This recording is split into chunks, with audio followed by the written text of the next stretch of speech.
Hello viewers, আসসালামু আলাইকুম। আপনারা কেমন আছেন সবাই? আশা করি সবাই খুব ভালো আছেন। আজকে আমি চলে এসেছি এসএসসি পরীক্ষার্থীদের জন্য ফিন্যান্স ও ব্যাংকিং বিষয়ের একাদশ অধ্যায় ব্যাংকিং আমানত অধ্যায়টি নিয়ে। তাহলে বন্ধুরা চলুন শুরু করা যাক আজকের পর্বটি। আজকে আমরা আলোচনা করব একাদশ অধ্যায় ব্যাংকের আমানত নিয়ে। এই অধ্যায়ের প্রথমেই রয়েছে ব্যাংকের আমানত এবং ব্যাংকের আমানতের উদ্দেশ্য ও গুরুত্ব। আমরা যদি ব্যাংকের আমানত সম্পর্কে বলতে চাই সেক্ষেত্রে আমরা বলতে পারি ব্যাংকিং ব্যবসায়ের তহবিলের মূল উৎস হচ্ছে আমানত। ব্যাংকের আমানত বিভিন্নভাবে সংগৃহীত হয়ে থাকে। বিশেষ করে বাণিজ্যিক ব্যাংক বিভিন্ন প্রকার হিসাব খোলার মাধ্যমে আমানত সংগ্রহ করে থাকে। আমরা যদি ব্যাংকের আমানত সম্পর্কে বলতে চাই সেক্ষেত্রে বলতে পারি ব্যাংক সাধারণত তাদের যে অর্থটা বিভিন্ন উৎস থেকে যখন কালেক্ট করে এই অর্থটি হচ্ছে তাদের জন্য আমানত। আচ্ছা, সাধারণত ব্যাংক তাদের গ্রাহকদের কাছ থেকে বিভিন্ন হিসাব খোলার মাধ্যমে টাকা সংগ্রহ করে থাকে বা তাদের ব্যাংকের আমানত সংগ্রহ করে থাকে। এরপর আমরা আলোচনা করব আমাদের ব্যাংকের আমানতের উদ্দেশ্য ও গুরুত্ব নিয়ে। প্রথমেই রয়েছে ব্যাংক আমানতগুলো গ্রাহকের দিক দিয়ে এর উদ্দেশ্যটা কি।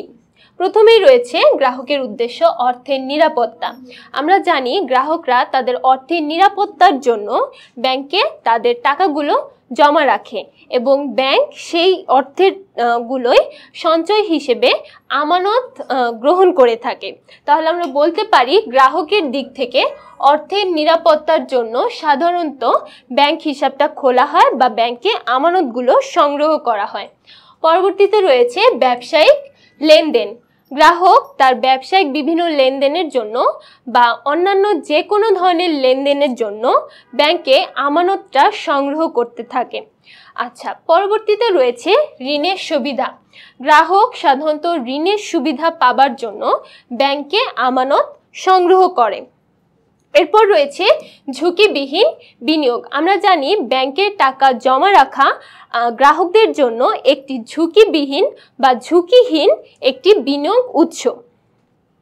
পরবর্তীতে রয়েছে সেবা অর্জন। গ্রাহক তাদের টাকা আমানত হিসেবে ব্যাংকে জমা রাখার মাধ্যমে বিভিন্ন ধরনের সেবা অর্জন করে থাকে। এরপর রয়েছে অতিরিক্ত অর্থের প্রয়োজন মেটানো। গ্রাহক যদি অতিরিক্ত অর্থের প্রয়োজন অনুভব করে সেক্ষেত্রে তারা ব্যাংকে অর্থ জমা রাখার মাধ্যমে এই অতিরিক্ত অর্থের প্রয়োজনটা মিটিয়ে থাকে।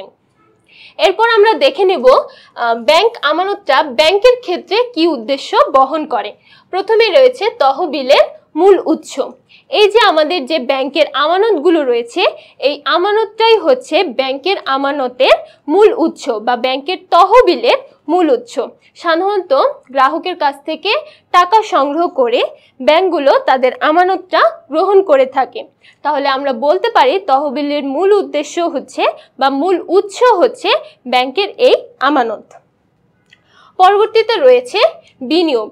ব্যাংক বিভিন্ন ক্ষেত্রে বিনিয়োগের উৎস হিসেবে সাধারণত গ্রাহকের কাছ থেকে ব্যাংকের আমানতটা প্রথমে সংগ্রহ করে এবং এই আমানতই পরবর্তীতে বিভিন্ন জায়গায় বা বিভিন্ন উৎসে বিনিয়োগ করে থাকে। এরপর রয়েছে বৈদেশিক বিনিময়। সাধারণত ব্যাংক আমাদের দেশের সাথে বা যে দেশে ব্যাংকটি রয়েছে সেই দেশ ছাড়াও বিদেশের বিভিন্ন দেশের সাথে বিনিময় বা লেনদেন চালু রাখার জন্য বিভিন্ন ধরনের আমানত সংগ্রহ করে এবং আমানতগুলো লেনদেন চালু রাখে। এরপর রয়েছে সামগ্রিক অর্থনৈতিক উন্নয়নে এই ব্যাংকের আমানত কি ভূমিকা রাখে সেটি। প্রথমেই রয়েছে সঞ্চয় প্রবণতা সৃষ্টি।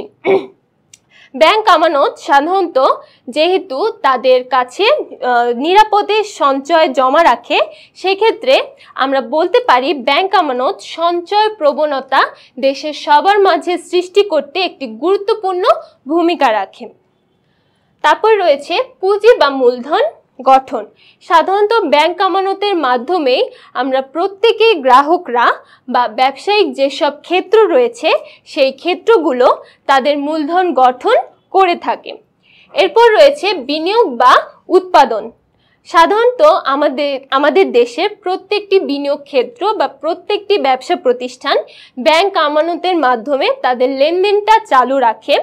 এজন্য আমরা বলতে পারি ব্যবসায়িক লেনদেন বা ব্যবসায়িক বিনিয়োগ এবং উৎপাদনের ক্ষেত্রে ব্যাংক আমানতটা খুবই গুরুত্বপূর্ণ। সর্বশেষ যে ধাপটি রয়েছে সেটি হচ্ছে আন্তর্জাতিক বাণিজ্য। আমাদের দেশের সাথে বিদেশের বিভিন্ন দেশের সাথে যে লেনদেনটা চালু থাকে সেই লেনদেনটা বজায় রাখতে এবং আন্তর্জাতিক বিভিন্ন দেশের সাথে আমাদের দেশের যে বাণিজ্য রয়েছে সেই বাণিজ্যটা সচল রাখতে আমাদের এই ব্যাংকিং হিসাবগুলো বা ব্যাংকিং আমানতগুলো খুবই গুরুত্বপূর্ণ ভূমিকা পালন করে। এরপর আমরা চলে যাব আমাদের পরবর্তী ধাপে রয়েছে ব্যাংক হিসাবের প্রকারভেদ। আমরা সাধারণত বাণিজ্যিক ব্যাংকে গ্রাহকরা যেসব হিসাব চালু রাখে বা যেসব হিসাবের মাধ্যমে লেনদেন সম্পন্ন করে থাকে সেসব হিসাব সম্পর্কে শিখে নেব। আমাদের প্রথমেই রয়েছে যে হিসাবটি সেটি হচ্ছে চলতি হিসাব, পরবর্তীতে রয়েছে সঞ্চয়ী হিসাব এবং 3 নাম্বার স্থায়ী হিসাব। এই 3টি হিসাবই মূলত ব্যাংকিংয়ের মাধ্যমে বা ব্যাংকের মাধ্যমে একজন গ্রাহক করতে পারে। এই 3টি মূল হিসাব ছাড়াও ব্যাংক আরও যে ধরনের হিসাবগুলো চালু রাখে সেটি হচ্ছে যথাক্রমে স্কুল সঞ্চয়ী হিসাব, বীমা সঞ্চয়ী হিসাব, বৈদেশিক মুদ্রা সঞ্চয়ী হিসাব, ডিপোজিট পেনশন স্কিম হিসাব, ঋণ আমানত হিসাব এবং সর্বশেষ রেসিডেন্ট ফরেন কারেন্সি ডিপোজিট হিসাব। তাহলে আমরা প্রথমেই দেখে নেব আমাদের প্রথম যে হিসাবটি চলতি হিসাব বা কারেন্ট অ্যাকাউন্ট। প্রথমেই রয়েছে চলতি হিসাব, যে হিসাবের মাধ্যমে প্রতিদিন বা সপ্তাহে যতবার খুশি টাকা জমা রাখা যায় এবং প্রয়োজন মতো চাহিদা মাত্র টাকা যতবার খুশি উত্তোলন করা যায় তাকে চলতি হিসাব কারেন্ট অ্যাকাউন্ট বলে। এই যে চলতি হিসাব রয়েছে এই চলতি হিসাবের মাধ্যমে আমরা একদিনে যতবার খুশি ততবার টাকা উত্তোলনও করতে পারি, পাশাপাশি টাকা জমাও রাখতে পারি।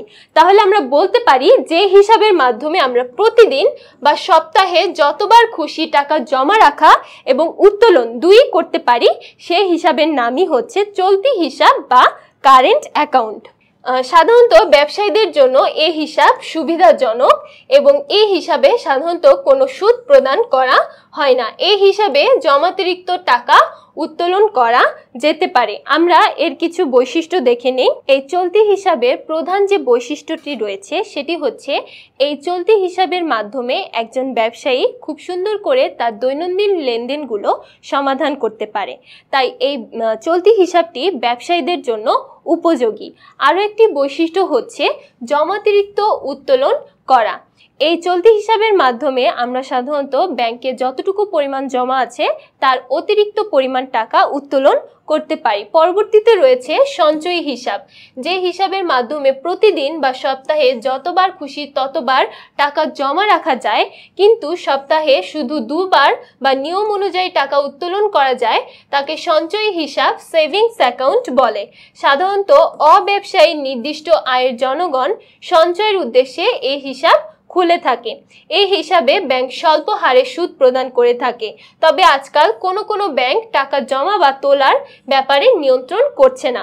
আমরা বলতে পারি যে হিসাবের মাধ্যমে আমরা সপ্তাহে বা প্রতিদিন যতবার খুশি টাকা জমা রাখতে পারি কিন্তু সপ্তাহে মাত্র 2 বার আমরা টাকা উত্তোলন করতে পারি সেই হিসাবটি হচ্ছে সঞ্চয়ী হিসাব বা সেভিংস অ্যাকাউন্ট। এই হিসাবটি সাধারণত অব্যবসায়ী কোনো গ্রাহক বা সাধারণ জনগণের জন্য উপযোগী হয়ে থাকে। এই হিসাবের বিনিময়ে ব্যাংক সাধারণত অল্প কিছু পরিমাণ সুদ আমাদেরকে দিয়ে থাকে। পরবর্তীতে রয়েছে স্থায়ী হিসাব। একটি নির্দিষ্ট সময় বা মেয়াদের জন্য যে হিসাব খোলা হয় তাকে স্থায়ী হিসাব ফিক্সড ডিপোজিট বলে। স্থায়ী হিসাবে সাধারণত 1 মাস, 3 মাস, 6 মাস, 1 বছর, 2 বছর, 5 বছর ইত্যাদি মেয়াদের জন্য টাকা জমা রাখা হয়। এই হিসাবে ব্যাংক উচ্চ হারে সুদ প্রদান করে, তবে মেয়াদ পূর্তির আগে গ্রাহক তার টাকা উত্তোলন করতে পারে না, তবে বিশেষ প্রয়োজনে টাকা উত্তোলন করতে পারে। এক্ষেত্রে গ্রাহক কোনো সুদ পাবে না। আমরা বলতে পারি যে হিসাবের বিনিময়ে আমরা একটি নির্দিষ্ট সময়ের জন্য আমাদের নির্দিষ্ট পরিমাণ টাকা ব্যাংকে জমা করে রাখতে পারি, সেই হিসাবটি হচ্ছে ফিক্সড ডিপোজিট।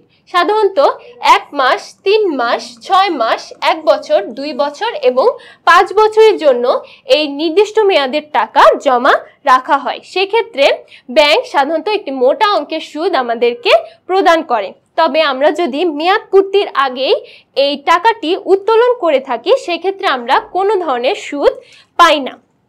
এরপরে আমাদের আরো কিছু হিসাব রয়েছে, সেটি হচ্ছে স্কুল সঞ্চয়ী হিসাব। স্কুল ও কলেজের শিক্ষার্থীদের সঞ্চয় প্রবণতা বৃদ্ধির উদ্দেশ্যে এ জাতীয় হিসাব খোলা হয়। শিক্ষার্থীরা তাদের সঞ্চিত টাকা এই হিসাবে জমা রাখতে পারে। স্কুল সঞ্চয়ী হিসাব সাধারণত স্কুল ও কলেজের শিক্ষার্থীদের জন্য খোলার ব্যবস্থা ব্যাংক করে থাকে। এরপর রয়েছে বীমা সঞ্চয়ী হিসাব। এই হিসাবের মাধ্যমে সঞ্চয়ী হিসাব এবং জীবন বীমার সুবিধাও পাওয়া যায়। একটি নির্দিষ্ট পরিমাণ অর্থ আমানতকারীদের উক্ত হিসাবে জমা রাখতে হয়। উক্ত জমা টাকার উপর প্রাপ্ত সুদের কিছু অংশ প্রিমিয়াম বাবদ দেওয়ার পরে আমানতকারীর নামে মোট অঙ্কের বীমা করা হয় এবং গ্রাহক বীমার সুবিধা ভোগ করে। তাহলে যে হিসাবের মাধ্যমে একজন গ্রাহক বীমা এবং সঞ্চয়ী দুইটি হিসাবেরই ব্যবস্থা একসঙ্গে গ্রহণ করতে পারে, সেই হিসাবটি হচ্ছে বীমা সঞ্চয়ী হিসাব। এরপর রয়েছে বৈদেশিক মুদ্রা স্থায়ী হিসাব। বৈদেশিক মুদ্রা অর্জনকারী যে কোনো ব্যক্তি বা প্রতিষ্ঠান এ জাতীয় হিসাব খুলে থাকে। এ জাতীয় হিসাবে একমাত্র বৈদেশিক মুদ্রার লেনদেন হয়ে থাকে। তাহলে আমরা বলতে পারি যে হিসাব খোলার মাধ্যমে আমরা বৈদেশিক বিভিন্ন লেনদেন প্রত্যেক দিন সম্পন্ন করতে পারবো, সেই হিসাবটি হচ্ছে বৈদেশিক মুদ্রা স্থায়ী হিসাব। এরপর রয়েছে ডিপোজিট পেনশন স্কিম হিসাব। এই হিসাবের মাধ্যমে প্রতি মাসে নির্দিষ্ট সময়ের মধ্যে নির্দিষ্ট পরিমাণ টাকা জমা দিতে হয়। এভাবে দীর্ঘমেয়াদে টাকা জমা করে মেয়াদ শেষে এককালীন ভিত্তিতে সুদসহ সকল টাকা ফেরত দেয়া হয়। যে হিসাবের মাধ্যমে আমরা নির্দিষ্ট সময় পর্যন্ত প্রত্যেক মাসে একটি নির্দিষ্ট পরিমাণ টাকা ব্যাংকে জমা রাখবো এবং সেই নির্দিষ্ট পরিমাণ মেয়াদ শেষে আমরা সম্পূর্ণ টাকা এককালীন পেয়ে যাব, সেই হিসাবটি হচ্ছে ডিপোজিট পেনশন স্কিম হিসাব। আমাদের পরবর্তী হিসাবটি হচ্ছে ঋণ আমানতি হিসাব। কোনো ব্যবসায়ী, শিল্পপতি বা অন্য কোনো ঋণ গ্রহীতা ব্যাংক থেকে ঋণ গ্রহণ করলে ব্যাংক নগদ অর্থে ঋণ প্রদান করে না, গ্রাহকের হিসাবে টাকা স্থানান্তর করেন। ঋণ গ্রহীতা তার প্রয়োজন অনুযায়ী উক্ত হিসাব হতে চেক কেটে টাকা উত্তোলন করেন। আমরা বলতে পারি ব্যাংকে যে হিসাব খোলার মাধ্যমে একজন গ্রাহক ঋণ গ্রহণ করতে পারে, সেই হিসাবটি হচ্ছে ঋণ আমানতি হিসাব। পরবর্তীতে রয়েছে রেসিডেন্ট ফরেন কারেন্সি ডিপোজিট হিসাব। সাধারণত সেসব বাংলাদেশি নাগরিকদের জন্য তৈরি যারা নিয়মিত বিদেশে সফর করেন এবং বিদেশ সফরে সরকারি বৈদেশিক মুদ্রা ব্যবহারের কোটা অনেক সময় নিয়মিত সফরকারীদের জন্য পর্যাপ্ত না হওয়ায় এই হিসাব বিশেষ ভূমিকা রাখে। সাধারণত আমদানি ও রপ্তানিকারীরা এবং বিদেশি কোম্পানির সাথে ব্যবসায়িক ও উপদেশমূলক সেবায় নিযুক্ত ব্যক্তিবর্গ এই হিসাবে সুবিধা দিয়ে থাকে। আমরা বলতে পারি বাংলাদেশি যেসব নাগরিক প্রায়ই বিদেশে বিভিন্ন দেশে সফর করেন এবং এই সফরের পাশাপাশিও যারা আমদানি ও রপ্তানি এবং বিদেশি বিভিন্ন কোম্পানির সাথে বিভিন্ন লেনদেনে যুক্ত থাকে, তারা সাধারণত এই রেসিডেন্ট ফরেন কারেন্সি ডিপোজিট হিসাবটি খুলতে পারে। এরপরে আমাদের আলোচনার বিষয় হচ্ছে ব্যাংকে হিসাব খোলার ক্ষেত্রে গ্রাহকের বিবেচ্য বিষয়। প্রথমেই রয়েছে ব্যাংকের অবস্থান, তারপরে দক্ষতা, বহুমুখী সেবা, বৈদেশিক বিনিময়, ব্যাংকের সুনাম, ব্যাংকের শাখা, তালিকাভুক্ত ব্যাংক, ঋণ সুবিধা, সুদ, সেবার উপর চার্জ এবং ইলেকট্রনিক ব্যাংকিং সেবা। এই 11টি ক্ষেত্রের জন্য আমরা বলতে পারি কোন ব্যাংকটি আমাদের জন্য উপযুক্ত হবে বা কোন ব্যাংকে হিসাব খোলা আমাদের জন্য উপযোগ বা লাভজনক বলে বিবেচিত হবে। পরবর্তীতে রয়েছে ব্যাংকে হিসাব খোলার পদ্ধতি। এখানে আমরা দেখে নেব কিছু পদ্ধতি। প্রথমেই রয়েছে গ্রাহকের নাম, আমানতের পরিমাণ, আয়ের উৎস, বর্তমান ঠিকানা, জাতীয় পরিচয়পত্র বা পাসপোর্টের ফটোকপি, স্থায়ী ঠিকানা, গ্রাহকের পেশা, কর্মস্থানের ঠিকানা, গ্রাহকের ছবি, ফোন নম্বর এবং নমিনির ছবি। এই সমস্ত তথ্যাদির মাধ্যমে আমরা আমাদের ব্যাংকের হিসাবগুলো খুলতে পারি। এরপর রয়েছে আমাদের আলোচনার বিষয় ব্যাংকের হিসাব বন্ধ করার পদ্ধতি। আমরা যদি ব্যাংকে হিসাবটা বন্ধ করতে চাই সেক্ষেত্রে আমাদের কি পদ্ধতি অনুসরণ করতে হবে, সেটি হচ্ছে প্রথমত হিসাব বন্ধ করার অনুমতিপত্র এবং দ্বিতীয়ত অব্যবহৃত চেক বই, পাস বই, ডেবিট কার্ড, ক্রেডিট কার্ড ফেরত দিতে হবে। প্রথমে আমরা একটি অনুরোধপত্র ব্যাংকে প্রদান করব এবং পরবর্তীতে আমাদের যাবতীয় যে কার্ডগুলো আছে সেই কার্ডগুলো চেক সহ আমরা ব্যাংকে ফেরত দিব, তাহলে আমাদের ব্যাংক হিসাবটি বন্ধ হয়ে যাবে। এরপর রয়েছে আমাদের ব্যাংকিং ক্ষেত্রের বিভিন্ন ইলেকট্রনিক ব্যাংকিং সেবাসমূহ। প্রথমেই রয়েছে ডেবিট কার্ড ও ক্রেডিট কার্ড। ডেবিট কার্ড হচ্ছে এমন একটি আধুনিক কার্ড সিস্টেম যে কার্ডের মাধ্যমে আমরা ব্যাংকে হিসাব থাকা অবস্থায় বা ব্যাংকের হিসাবে টাকা থাকা অবস্থায় বিভিন্ন এটিএম মেশিন থেকে টাকা উত্তোলন করে আমাদের লেনদেনগুলো সম্পন্ন করতে পারি। এক্ষেত্রে অবশ্যই আমাদের ব্যাংকিং হিসাবে টাকা থাকা বাঞ্ছনীয়। এবং ক্রেডিট কার্ড হচ্ছে এমন একটি কার্ড সিস্টেম যে কার্ডের মাধ্যমে আমরা ব্যাংকে টাকা না থাকা সত্ত্বেও ব্যাংকিং বিভিন্ন লেনদেন বা ব্যবসায়িক বিভিন্ন লেনদেন অথবা আমাদের বিভিন্ন লেনদেন সম্পন্ন করতে পারি। এক্ষেত্রে আমাদের ব্যাংকিং হিসাবে টাকা থাকা বাঞ্ছনীয় নয়। পরবর্তীতে রয়েছে এটিএম এর ফুল ফর্ম হচ্ছে অটোমেটেড টেলার মেশিন। এইটি এমন একটি মেশিন যে মেশিনের মাধ্যমে আমরা স্বয়ংক্রিয়ভাবে আমাদের টাকা উত্তোলন এবং জমা করতে পারি। এক্ষেত্রে কোনো ব্যাংকারের প্রয়োজন পড়ে না। পরবর্তীতে রয়েছে মোবাইল ব্যাংকিং। মোবাইল ব্যাংকিং হচ্ছে এমন একটি পদ্ধতি যে পদ্ধতিতে মোবাইলের মাধ্যমে আমরা আমাদের ব্যাংকিং বিভিন্ন কাজ সম্পন্ন করতে পারি। সেক্ষেত্রে আমাদের ব্যাংকের বিভিন্ন শাখায় যাওয়ার প্রয়োজন পড়ে না। এরপর রয়েছে এসএমএস ব্যাংকিং। এসএমএস ব্যাংকিং হচ্ছে আমাদের যে মোবাইল ফোন রয়েছে সেই মোবাইল ফোনে এসএমএস-এ বিভিন্ন সার্ভিস মাধ্যমে আমরা আমাদের ব্যাংকিং কাজগুলো বা ব্যাংকিং বিভিন্ন তথ্য সম্পর্কে অবগত থাকতে পারি। এরপর রয়েছে ইন্টারনেট ব্যাংকিং। ইন্টারনেট ব্যাংকিং হচ্ছে ইন্টারনেটে বিভিন্ন সাইটের মাধ্যমে আমরা ব্যাংকিং বিভিন্ন ক্ষেত্রগুলো সম্পর্কে বা ব্যাংকিং বিভিন্ন তথ্য সম্পর্কে অবগত হতে পারি। পরবর্তীতে রয়েছে এনি ব্রাঞ্চ ব্যাংকিং বা অনলাইন ব্যাংকিং। এটি হচ্ছে এমন একটি পদ্ধতি যে পদ্ধতির মাধ্যমে আমরা যে শাখায় আমাদের ব্যাংকিং হিসাবটা খুলেছি সে শাখা ছাড়াও অন্যান্য সকল শাখা এবং অনলাইনে বিভিন্ন পদ্ধতির মাধ্যমে আমাদের ব্যাংকিং কাজগুলো সম্পন্ন করতে পারি। সর্বশেষ যেটি রয়েছে সেটি হচ্ছে কল সেন্টার। কল করার মাধ্যমে বা ব্যাংকিং বিভিন্ন নাম্বারে কলের মাধ্যমে আমরা আমাদের ব্যাংকিং বিভিন্ন তথ্য সম্পর্কে জানতে পারি এবং ব্যাংকিং বিভিন্ন কার্যাবলী সম্পন্ন করতে পারি। এই হচ্ছে টোটাল 7টি ইলেকট্রনিক ব্যাংকিং সেবা পদ্ধতি। এই ছিল আমাদের আজকের পর্বটি। আশা করি সবাই খুব ভালো লেগেছে আমাদের আজকের পর্বটি। পরবর্তী পর্বে আমাদের সাথে থাকার জন্য অনুরোধ জানিয়ে আজকে আমার ক্লাসটি আমি শেষ করছি। সবাই ভালো থাকবেন, সুস্থ থাকবেন। আল্লাহ হাফেজ।